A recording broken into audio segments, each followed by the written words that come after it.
आज से करीब 20 साल पहले एक छोटा सा गांव था जहां एक पुरानी और विशाल हवेली थी जिसे सब लोग भूल भुलैया हवेली के नाम से जानते थे। कहा जाता था कि उस हवेली में जाने वाला कभी वापस नहीं लौटता।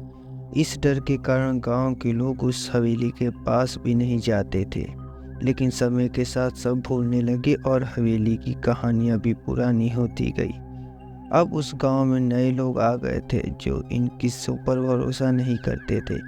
एक दिन उसी गांव में रहने वाले 3 दोस्तों विशाल, समीर और अंजलि ने उस हवेली के अंदर जाने का प्लान बनाया। उन्हें यकीन था कि यह सब अंधविश्वास के अलावा कुछ नहीं है। रात के 12 बजे ये तीनों दोस्त टॉर्च लेकर हवेली में घुसे। हवेली के अंदर पहुंचते ही चारों ओर अजीब सन्नाटा था। हर कोने से सरसराहट की आवाज़ें आ रही थी।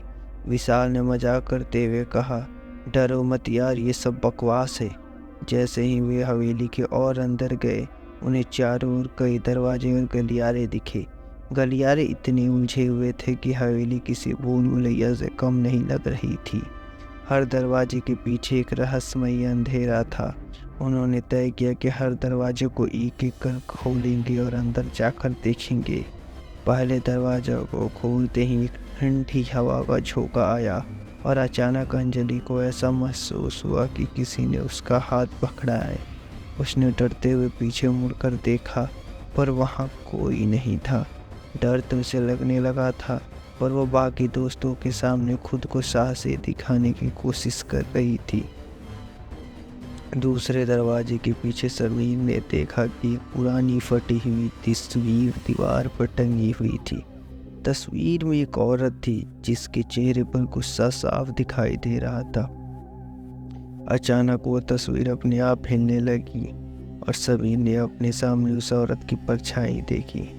वह चीखते हुए पीछे हटा लेकिन विशाल ने उसे चुप कराया। डरो मत, ये सब तुम्हारी कल्पना है। जैसे ही वो तीसरे दरवाजे के पास पहुंचे, अचानक हवेली के अंदर एक घंटी की आवाज़ गूंजने लगी। ये आवाज़ हवेली के किसी अंधेरे कोने से आ रही थी। तीनों ने एक दूसरे को देखा और सोचने लगी कि इतनी रात को यह घंटी कौन बजा रहा है। अचानक उन्हें एक बूढ़ी औरत की कर्कश हंसी सुनाई दी।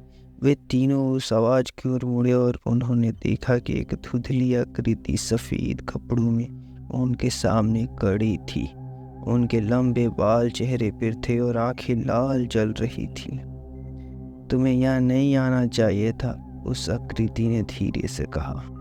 वे तीनों वहां से भागने लगे लेकिन जितना दौड़ते हवेली का रास्ता उतना ही उलझता जा रहा था।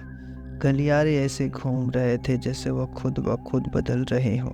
विशाल को अचानक लगा कि उसके पैर किसी अदृश्य शक्ति ने पकड़ लिए हैं। वह चीख रहा था, मुझे छोड़ दो, मुझे छोड़ दो। पर समीर और अंजलि उसकी मदद नहीं कर पाए। अंजलि और समीर ने जैसे तैसे भागकर बाहर निकलने की कोशिश की लेकिन दरवाज़ा बंद हो चुका था। तभी उन्होंने अपने पीछे वही औरत देखी जो धीरे धीरे उनकी ओर बढ़ रही थी। आखिर चीख के साथ वो दोनों भी हमेशा के लिए उस हवेली में गायब हो गए।